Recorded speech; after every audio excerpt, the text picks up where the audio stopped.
Perkenalkan kami dari kelompok 1 dengan anggota Zakaria, Luis Devi, Marifatul Wasila, Muhammad Korul Anam, Yusril Nur Aswil, dan Jatatu Ikrimah. Pada kesempatan kali ini kami akan menjelaskan mengenai OEL, yaitu Web Ontology Language. Baik, saya Yusril Nur Aswil, di mana saya akan menjelaskan atau mendefinisikan apa itu OWL atau kepanjangan dari OWL sendiri, yaitu Ontologi Web Language. Definisi OWL. OWL merupakan bahasa semantik web yang didesain untuk mempresentasikan suatu hal, sekumpulan hal, dan relasi antara beberapa hal dengan kaya dan pengetahuan yang kompleks. Dengan adanya OWL, informasi tentang kategori dari objek maupun bagaimana objek tersebut berhubungan dapat dipresentasikan. OWL dapat menggunakan fitur dari RDF untuk penjelasan statis, kemampuan struktur kelas, dan properti dari RDFS atau RDF skema, dan dapat menyisipkan beberapa hal tersebut ke dalamnya. Sama halnya dengan RDFS, OWL juga dapat melakukan pendeklarasian kelas dan mengorganisir kelas ke dalam subkelas. Selain itu, OWL juga dapat melakukan pendeklarasian properti, mengorganisir properti ke dalam subproperti, serta menyiapkan domain dan range untuk properti tersebut. Kelas dalam OWL merupakan domain dari properti OWL, sedangkan range dalam OWL dapat berupa kelas atau tipe data lainnya yang telah dideklarasikan sebelumnya dari luar, misalnya integer dan string. Bahasa OWL ini adalah bahasa yang berbasis logika atau logika komputasi, sehingga suatu pengetahuan atau knowledge yang diekspresikan dalam OWL dapat dieksploitasi program komputer. Dokumen OWL yang dipublikasikan di www atau World Wide Web dapat dirujuk atau merujuk dari ontologi OWL lainnya. OWL memiliki kemampuan yang lebih dibandingkan RDF. Kemampuan tersebut adanya pembatasan posisi properti terhadap kelas. Yang dimaksud di sini adalah OWL dapat menentukan kelas mana yang mempunyai properti tertentu dan yang mana tidak. Perbedaan dari RDF dan OWL sendiri dapat dilihat sebagai berikut, yaitu RDF kita dapat mendeklarasikan kelas, misalnya pulau, masyarakat, dan kereta. Kita juga dapat menyatakan pelajar merupakan subkelas dari masyarakat, menyatakan Sumatera merupakan anggota subkelas dari pulau, mendeklarasikan transportasi sebagai properti penghubung antar kelas masyarakat, domain, dan kelas kereta merupakan range.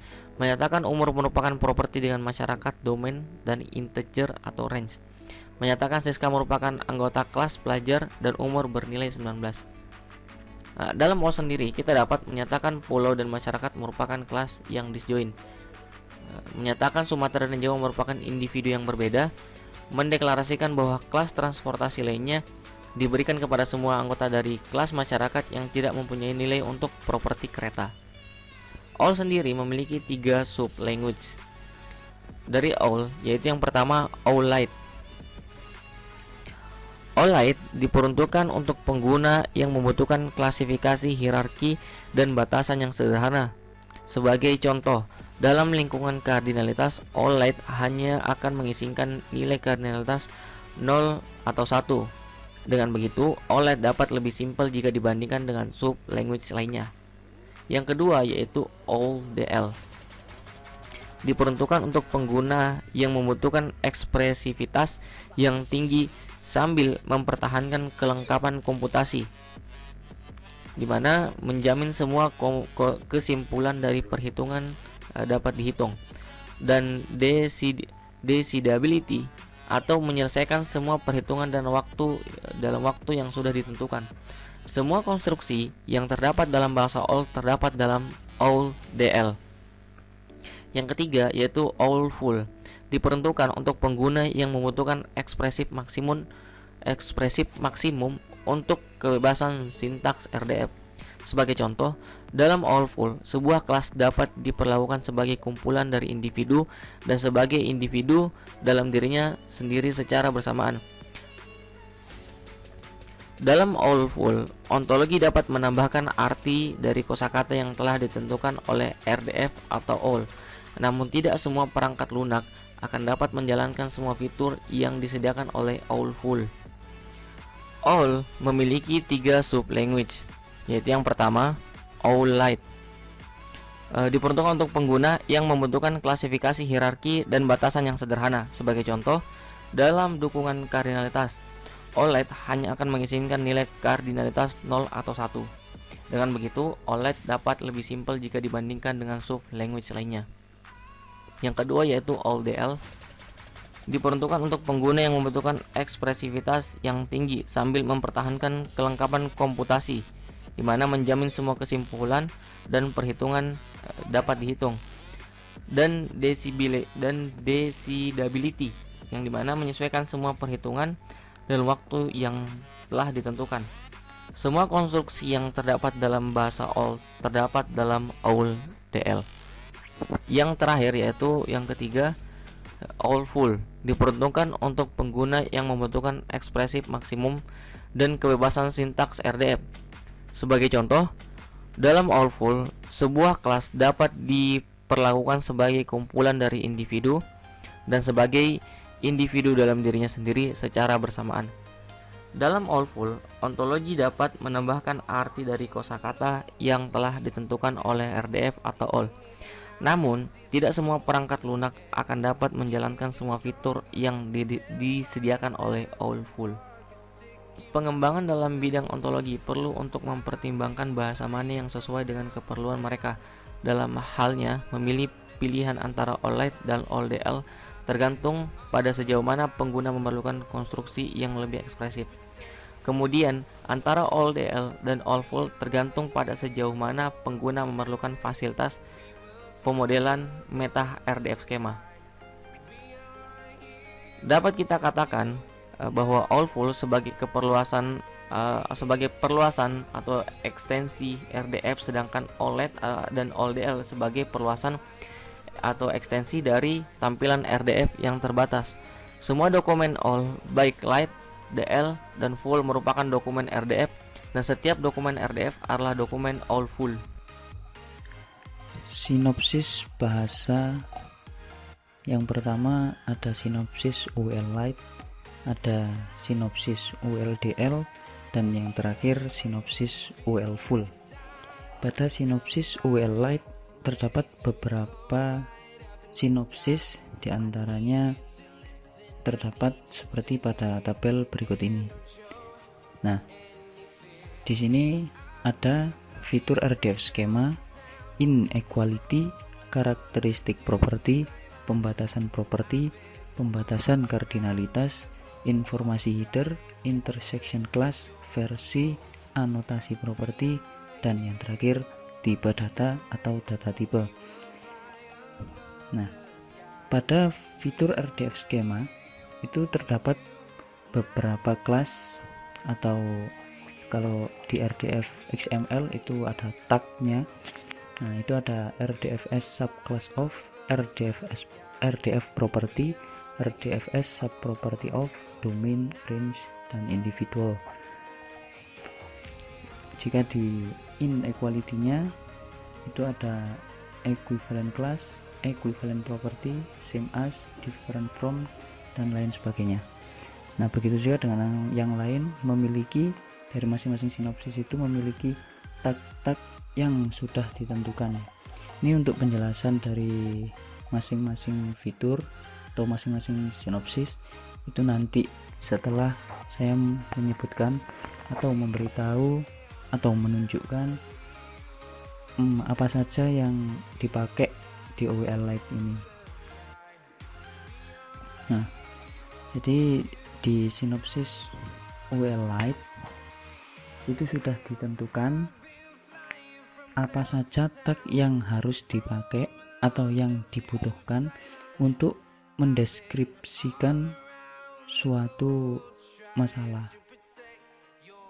Di pemrograman OWL Lite ini itu sudah disediakan.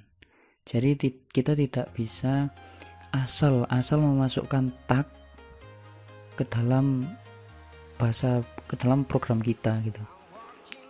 Nah, lalu yang selanjutnya itu ada sinopsis dari OWLDL dan OWL full. Nah, di sini dijadikan satu.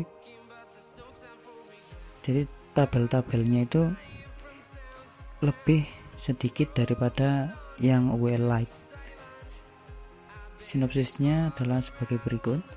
Yang pertama ada aksioma kelas, kombinasi boolean dari ekspresi kelas, kardinalitas sewenang-wenang atau arbitrary cardinality. Nah, terus yang terakhir ada informasi pengisi. Nah, jadi untuk aksioma kelasnya itu ada one of, data range, disjoint with, equivalent class, subclass of, dan lain sebagainya. Nah, lanjut ke ini adalah macam semua tag yang dipakai untuk sinopsis OWLDL dan OWL full. Nah, yang perlu dipertanyakan, apa itu bahasa OWL light? Nah, itu OWL light itu memiliki banyak batasan dibandingkan dengan OWLDL dan OWL full. Nah, maksudnya apa? Batasan di sini itu OWL light itu kayak penulisannya itu semacam menggunakan metode superklasis. Jadi induk-induk. Jadi berinduk-induk. Jadi misalnya ya, ada sebuah orang tua yang memiliki anak. Nah, kemudian di sisi lain itu ada tetangga yang juga memiliki anak gitu. Nah, itu dari orang tua yang dari kita, misalkan orang tua yang dari kita tidak dapat mengakses kepada tetangganya. Itu karena dibatasi dengan orang tua itu sendiri. Makanya di sini disebut superclasses, jadi berkelas-kelas gitu. Nah, sebagai contoh ya.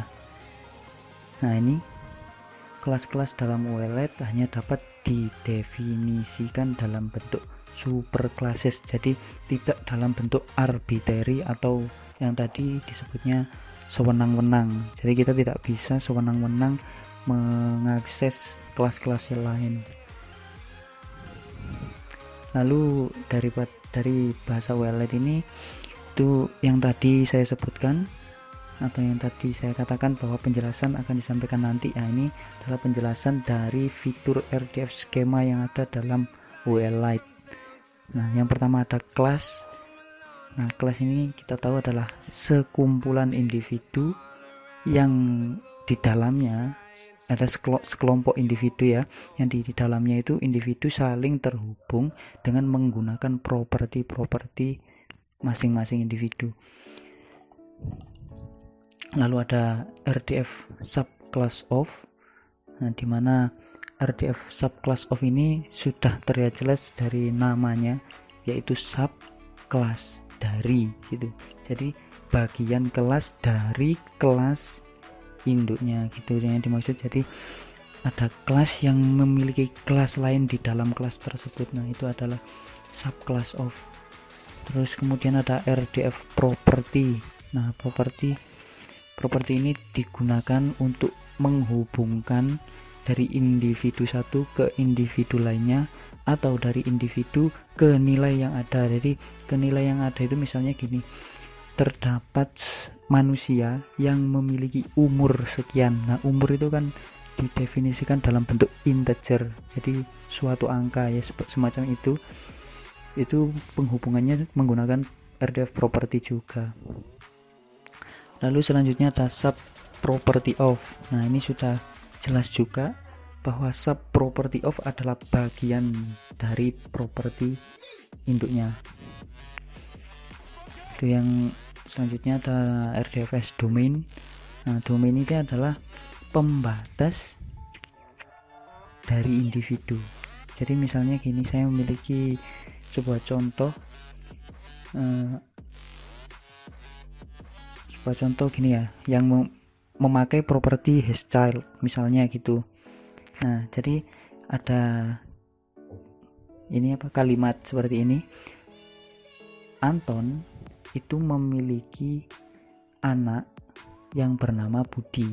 Nah, jadi itu kan kalimat untuk ditulis di program. Nah, sedangkan aturannya gini. Aturannya itu haschild, properti haschild itu memiliki domain manusia. Nah, properti haschild memiliki domain manusia. Nah, contohnya yang tadi ya, kalimatnya Anton memiliki anak. Jadi gini, haschild kan artinya mempunyai anak juga. Nah, penulisannya jadi begini. Anton itu memiliki anak yang bernama Budi. Nah, bisa dikatakan bahwa Anton itu adalah manusia karena properti haschild itu memiliki domain manusia. Jadi Anton itu bisa dikatakan manusia. Itu sedangkan untuk RDFS range, nah range ini hampir sama dengan domain. Jika yang domain tadi membatasi individu dari atau menjelaskan individu dari orang tuanya, kalau yang range itu sebagai pembatas dari nilai dari suatu individu. Jadi kalau dari contoh sebelumnya, Anton memiliki anak yang bernama Budi. Nah, ini nilainya yang disebut. Berarti kalau tadi Anton, nah ini nilainya Anton yaitu Budi. Gitu ya. Jadi kalau tadi Anton adalah manusia, lah kalau range-nya ini nilainya, berarti Budi adalah manusia. Itu dengan aturan yang sama ya. Jadi haschild memiliki range manusia gitu. Nah, terus yang selanjutnya ada individual. Untuk yang tadi bisa dibayangkan saya kira ya. Nah, yang terakhir ini adalah individual. Individual ini merupakan sebuah instance atau sebuah bagian daripada kelas yang dapat terhubung ke individu yang lainnya. Selanjutnya yaitu deskripsi bahasa OWL-Lite yang kedua, yaitu equality dan inequality dalam OWL-Lite, yang terdiri dari equivalent class, equivalent property, same as, different from, dan all different. Yang pertama yaitu equivalent class, di mana digunakan untuk menyatakan dua kelas setara yang berarti memiliki instance yang sama. Misalnya yaitu mobil dapat di-equivalent class dengan otomotif. Hal ini berarti semua individu yang terdapat dalam kelas mobil juga merupakan individu yang terdapat dalam kelas otomotif. Selanjutnya yaitu equivalent property, di mana digunakan untuk menyatakan bahwa dua properti setara. Misalnya yaitu properti has leader equivalent property dengan properti has head. Jadi, jika Anton terkait dengan Budi melalui properti has leader, maka Budi juga terkait dengan Anton melalui properti has head. Hal ini menunjukkan bahwa has leader merupakan subproperti dari has head. Begitupun sebaliknya. Selanjutnya yaitu same as, di mana same as digunakan untuk menyatakan individu satu sama dengan individu yang lainnya. Misalnya yaitu individu Yanti same as dengan Yanti Ginting. Hal ini dapat disimpulkan bahwa individu Yanti dan individu Yanti Ginting merupakan individu yang sama. Selanjutnya yaitu different from, di mana different from ini digunakan untuk menyatakan individu yang satu berbeda dengan individu yang lainnya. Misalnya yaitu individu Anton different from individu Bandi. Jadi, jika individu Anton dan Bandi merupakan nilai properti fungsional atau properti yang memiliki hanya satu nilai, maka akan terjadi kontradiksi. Namun, jika tidak terdapat penambahan informasi, maka secara umum individu Anton dan Bandi merujuk pada individu yang berbeda. Selanjutnya yaitu all different. di mana all different ini digunakan untuk menyatakan semua individu berbeda dengan satu dengan yang lainnya. Pernyataan all different ini digunakan untuk menegaskan semua individu merupakan individu yang berbeda. Misalnya, jika terdapat individu Anton, Bandi, dan Clara, maka Anton, Bandi, dan Clara merupakan individu yang berbeda. Pernyataan all different ini juga dapat berguna untuk memberikan unique name pada semua set objek. Yang selanjutnya yaitu deskripsi bahasa OWL-Lite yang ketiga, yaitu karakteristik properti dalam OWL-Lite. Pertama yaitu objek properti, di mana karakteristik objek properti ini yaitu menghubungkan objek dengan objek yang lainnya. Misalnya yaitu jika terdapat objek course is taught by objek academic staff member, maka is taught by ini merupakan objek properti yang menghubungkan objek course dan objek academic staff member. Selanjutnya yaitu data type property. Karakteristik properti ini menghubungkan objek dengan data type value seperti text, string, atau number. Misalnya yaitu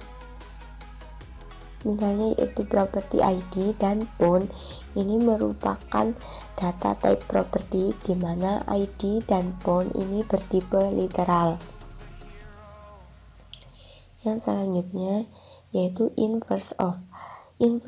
Karakteristik inverse of ini yaitu setiap properti pasti memiliki inverse propertinya. Jika properti menghubungkan individu A ke individu B, maka inverse dari propertinya yaitu menghubungkan individu B ke individu A. Contohnya yaitu academic staff member teach course, di mana teach ini merupakan inverse dari properti is taught by. Yang selanjutnya yaitu transitive property. Karakteristik properti ini menjelaskan sifat transitif. Dikatakan transitif jika properti tersebut menghubungkan individu A dengan individu B dan menghubungkan individu B dengan individu C, sehingga dapat disimpulkan bahwa individu A berhubungan dengan individu C. Contohnya yaitu Susi merupakan kakak dari Susan.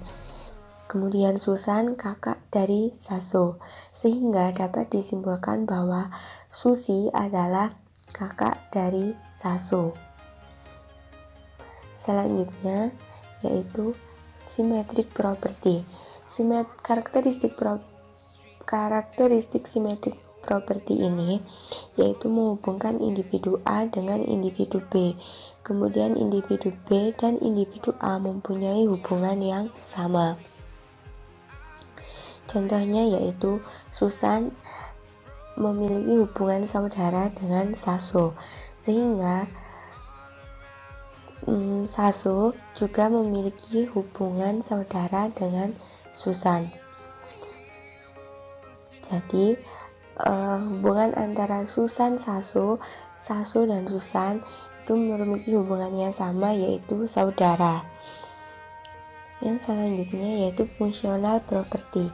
Karakteristik properti ini yaitu sebuah individu hanya terhubung dengan satu individu lainnya, sehingga fungsional property disebut sebagai single value property atau features. Contohnya yaitu individu Kala has birth mother Buca. Kemudian individu Kala has birth mother Buna, sehingga dapat disimpulkan bahwa Buca dan Buna ini merupakan individu yang sama karena Kala hanya mempunyai satu has birth mother. Selanjutnya yaitu inverse fungsional property. Karakteristik properti ini adalah kebalikan dari fungsional property. Dikatakan inverse fungsional property jika properti tersebut adalah inverse fungsional, maka inverse dari properti tersebut adalah fungsional property. Misalnya yaitu Buca is bird mother Kala. Kemudian Buna is bird mother Kala, di mana is bird mother ini merupakan inverse fungsional property dari has bird mother. Selanjutnya itu kita akan membahas mengenai poin yang berikutnya, yaitu pembatasan properti sama pembatasan kardinalitas. Di pembatasan properti nanti ada 4 yang mau kita bahas, yaitu restriction on property, all value from, sama some values from. Kalau di pembatasan kardinalitas itu hanya ada 3. Jadi yang pertama kita masuk yaitu pembatasan properti. Jadi properti itu bisa dibatasi. Cara membatasinya itu dengan menggunakan OL restriction sama OL on property. Contohnya itu saya ambil dari ini. Misalkan ada satu kelas yang namanya red wine. Red wine ini merupakan subkelas dari semua benda yang memiliki warna merah. Nah, untuk menyatakan kalau dia itu subkelasnya itu kita menggunakan FTF subclass of. Kemudian di subclass of-nya ini kita kasih restriction. Restriction-nya itu pada property color. Jadi property color ini yang memiliki value-nya itu red. Jadi kita batasi property color-nya itu yang hanya memiliki value-nya itu red. Baru dia termasuk red wine gitu. Itu untuk di pembatasan property. Nah, selain itu ada pembatasan property yang lainnya lagi, itu ada jenisnya itu all value from. Kalau all value from ini contohnya di sini, misalkan ada kelas orang, juga ada kelas perempuan.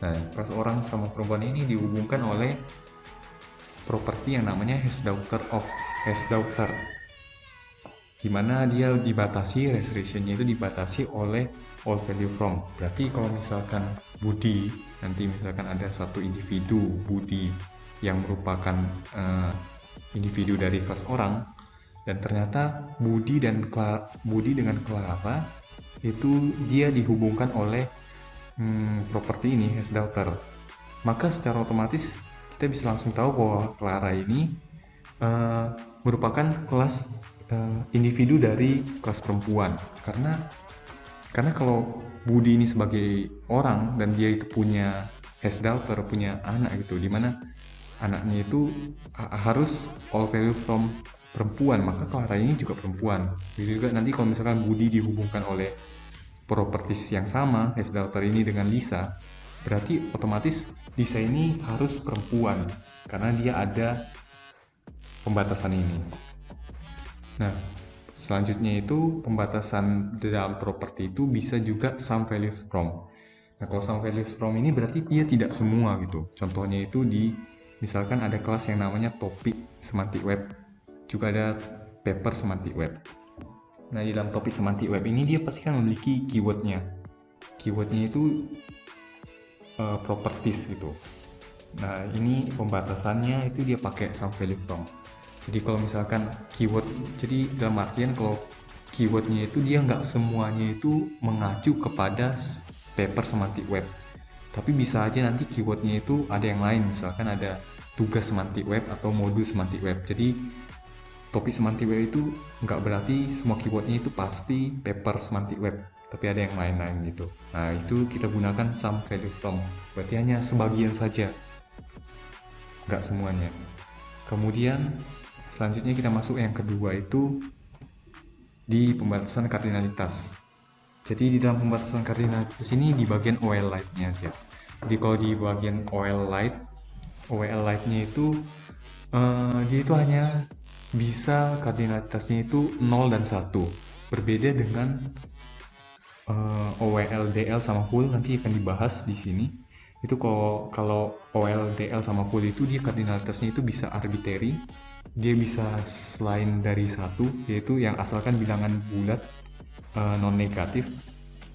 Kalau di OL light dia itu hanya bisa 0 atau 1. Contohnya itu di sini. Sampai di sini saja. Misalkan kita mau merepresentasikan satu tangan yang normal. Bagaimana tangan yang normal itu? Jadi awalnya kita itu mesti bikin kelas dulu, kelas Fincher sama kelas thumb. Nah, kelas Fincher ini merupakan bagian dari body part. Kelas thumb ini merupakan bagian dari Fincher gitu. Nah, kemudian kita bikin properties. Ada propertiesnya itu has part, has Fincher, sama has thumb. Nah, kalau has Fincher ini super propertinya itu ada has part. Kalau has thumb ini super propertinya itu has Fincher. Nah, jadi kalau kita mau bikin hierarki dari propertiesnya itu ya kayak gini. Jadi ada has part dulu yang paling atas, has Fincher, baru has thumb. Kemudian kalau kita mau merepresentasikan normal hand atau tangan yang normal itu, pasti tangan yang normal itu memiliki 5 jari dan 1 thumb gitu, 1 jempol. Nah, kita itu pakai pembatasan kardinalitas, di mana kardinalitasnya itu 5 dan thumbnya itu 1. Tapi kan seperti tadi yang dibilang bahwa OL Lite itu dia tidak bisa menggunakan kardinalitas itu lebih dari selain dari 0 dan 1. Maka sini ada contoh yang kedua. Contoh yang kedua ini bisa diterapkan menggunakan OL Lite. Contohnya itu sama, tapi sini kita mau membuat masak malam Italia yang paling minimal gitu. Bagaimana yang paling minimal itu masakan Italia itu bisa dibilang makan malam Italia yang paling minimal itu. Jadi sini ada kelas course atau hidangan kita bilang. Kemudian sini ada makanan pembuka, makanan utama, sama ada dessertnya. Kemudian sini ada propertiesnya. Nah, sehingga nanti di waktu kita merepresentasikannya itu minimal Italian dinner itu bisa dibilang minimal Italian dinner kalau dia itu memiliki makanan pembukanya itu 1, kemudian menu utamanya itu 1, dessertnya itu juga 1. Nah, ini OL Lite bisa membuat contoh yang kedua ini. Kalau yang berikutnya kita akan bahas mengenai minimal cardinality dan maximal cardinality. Yang pertama itu minimal cardinality. Jadi kalau minimal cardinality itu contohnya itu di sini. Misalkan ada kelas orang tua, ada kelas anak. Nah, kelas orang tua ini dihubungkan oleh properties yang namanya has offspring atau memiliki keturunan bahasa Indonesianya. Kemudian minimal kardinalitasnya itu 1, dibatasin oleh kardinalitasnya 1. Itu artinya kalau misalkan ada orang yang namanya Budi. Nah, kemudian Budi ini dia masuk ke dalam kelas orang tua. Jadi kalau Budi bisa dikatakan orang tua itu asalkan dia itu memiliki keturunan setidak-tidaknya itu 1 gitu. Dia harus punya keturunan itu setidaknya 1. Kalau dia tidak mempunyai keturunan, dia tidak bisa dikatakan, dia tidak bisa masuk ke dalam kelas orang tua. Kalau dia punya keturunan 2 atau 3 itu nggak apa-apa. Karena minimal cardinality ini artinya paling tidak dia punya 1. Kalau di maximal cardinality itu contohnya di masyarakat Indonesia ya. Jadi kan kalau ini masyarakat Indonesia di dalam pemilihan umum, pemilihan calon gubernur. Di masyarakat Indonesia itu dihubungkan dengan kelas calon gubernur itu oleh properti yang namanya has terdaftar voting dengan maksimal cardinality-nya itu 1. Berarti orang Indonesia itu boleh memilih calon gubernur itu maksimal itu 1. Pertanyaan itu kalau masyarakat Indonesia itu tidak memilih, bagaimana? Itu nggak apa-apa. Karena asalkan dia tidak memilih kan berarti kan 0. Yang penting dia tidak melebihi batas maksimalnya itu 1. Lalu kalau di OL Lite ini bisa nggak digabung gitu antara minimal cardinality 0 sama maksimal cardinality 0, atau sebaliknya ya, minnya itu 1, maxnya itu 1, itu bisa. Contohnya itu kalau di min 1 sama max 1 itu contohnya itu ada kelas orang sama properti dilahirkan oleh. Jadi kan pastinya setiap orang itu kan dilahirkan oleh satu ibu oleh satu ibu itu kan artinya menandakan bahwa minimal kardinalitasnya itu mesti satu, bahwa dia itu nggak bisa dilahirkan oleh 0 ibu gitu. Tanpa ibu dia tidak bisa lahir gitu, mesti ada satu. Tapi juga di saat yang sama juga dia harus maksimalnya itu mesti satu, jadi nggak mungkin seseorang itu dilahirkan oleh 2 ibu. Jadi dia harus minimalnya satu, maksimalnya juga harus satu. Itu contohnya untuk kalau digabung kedua. Sekian saja untuk pembatasan, nanti akan dilanjutkan oleh teman saya. Di sini saya akan melanjutkan penjelasan dari rekan saya, yaitu tentang intersection class dalam OWL Lite. Nah, dalam OWL Lite terdapat konstruktor intersection namun penggunaannya terbatas. Intersection dinyatakan dengan elemen intersection of. Nah, OWL Lite memungkinkan adanya intersection class dan batasan. Contohnya yaitu class employed person memiliki intersection of class person, dan class employed things yaitu yang memiliki minimum kardinalitas satu dari properti has employer property. Selanjutnya yaitu tipe data dalam OWL. Nah, tipe data yang digunakan oleh OWL adalah mekanisme RDF. Berikut yaitu tipe-tipe data dalam OWL, yaitu terdapat XSD string, XSD decimal, integer, non-positive integer, long, unsigned long, X binary, datetime, gear, NURL, and M token. Nah, tipe yang sering digunakan diantaranya itu string, integer, boolean, double, dan time serta byte. Kemudian yaitu selanjutnya itu informasi header OWL Lite. Nah, OWL Lite juga mendukung gagasan inklusi dan hubungan ontologi dan melampirkan informasi ke ontologi. Kemudian yaitu anotasi properti OWL Lite. Dalam OWL Lite juga disediakan pemberian anotasi pada kelas, properti, individu, dan header ontologi. Selanjutnya yaitu versi OWL Lite. Nah, sebenarnya dalam RDF juga telah tersedia kosakata dalam ukuran yang kecil untuk menjelaskan informasi versi. Namun, dalam OWL kosakata ini diperluas.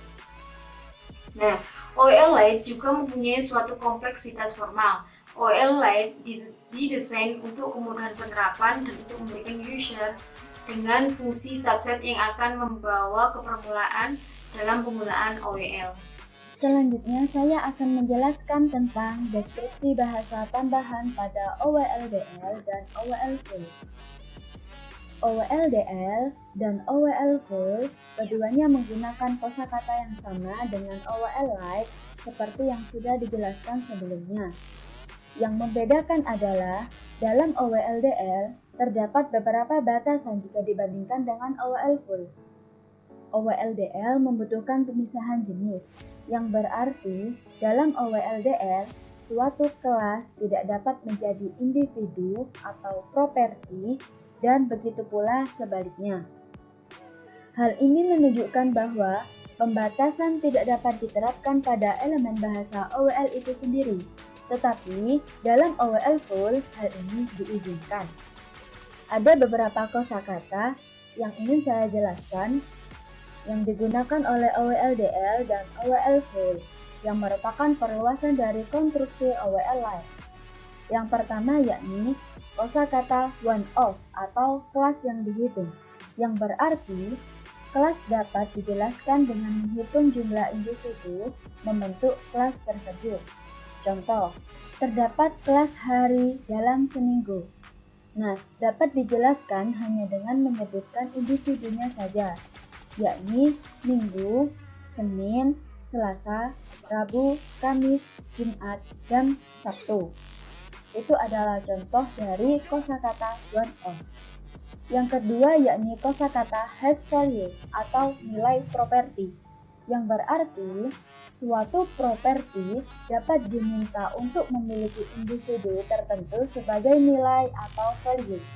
Sebagai contoh, terdapat instance dari kelas German citizens dapat dikategorikan sebagai orang-orang yang memiliki the Germans sebagai nilai atau value dari kewarganegaraannya, atau nilai kewarganegaraannya the Germans adalah suatu instance dari kelas kewarganegaraan. Itu adalah contoh dari kosakata has value. Yang ketiga yakni kosakata disjoint with, yang berarti kelas dapat dinyatakan saling terpisah. Contoh, terdapat dua kelas yaitu kelas male dan kelas female yang dinyatakan terpisah. Jika Budi merupakan instance dari kelas male, maka Budi bukan merupakan instance dari kelas female. Sudah jelas? Jadi mereka terpisah, dinyatakan terpisah karena Budi tersebut adalah kelas male dan bukan kelas female. Kita lanjut ke kosakata yang keempat, yakni union of, complement of, intersection of, atau bisa disebut dengan kombinasi boolean, yang berarti OWL-DL dan OWL full memungkinkan adanya kombinasi arbitrary antara kelas dan batasan. Sebagai contoh, dengan menggunakan pernyataan union of, kita dapat menggabungkan antara Indonesia citizens atau Thailand citizens. Dengan menggunakan complement of, kita dapat menyatakan kelas anak-anak bukan merupakan kelas senior citizens, atau kelas anak-anak merupakan subkelas yaitu complement dari kelas senior citizens. Itu adalah contoh dari kombinasi boolean. Kosakata selanjutnya yakni min cardinality, max cardinality, cardinality atau kardinalitas penuh, yang berarti jika dalam OWL Lite yang telah dibahas sebelumnya, kardinalitas hanya dibatasi setidaknya paling banyak 0 atau 1, maka dalam OWL-DL dan full memungkinkan pernyataan kardinalitas untuk bilangan bulat non-negatif yang dapat berubah-ubah atau arbitrary. Sebagai contoh, kelas DINGS. DINGS ini adalah dual income no kids. Nah, kelas DINGS tersebut membatasi minimum kardinalitas dari properti hash income menjadi 2 dan minimum kardinalitas dari hash child menjadi 0. Kosakata yang terakhir yakni complex class, yang berarti dalam OWL full memungkinkan bagi suatu kelas untuk dapat digunakan sebagai instance, sedangkan dalam OWL Lite dan OWL-DL tidak. Itu adalah pembahasan dari deskripsi bahasa tambahan pada OWL dan OWL full. Nah, sekian penjelasan dari kelompok 1 yang membahas tentang Word Ontology Language atau OWL. Mohon maaf bila ada kesalahan kata. Wassalamualaikum warahmatullahi wabarakatuh.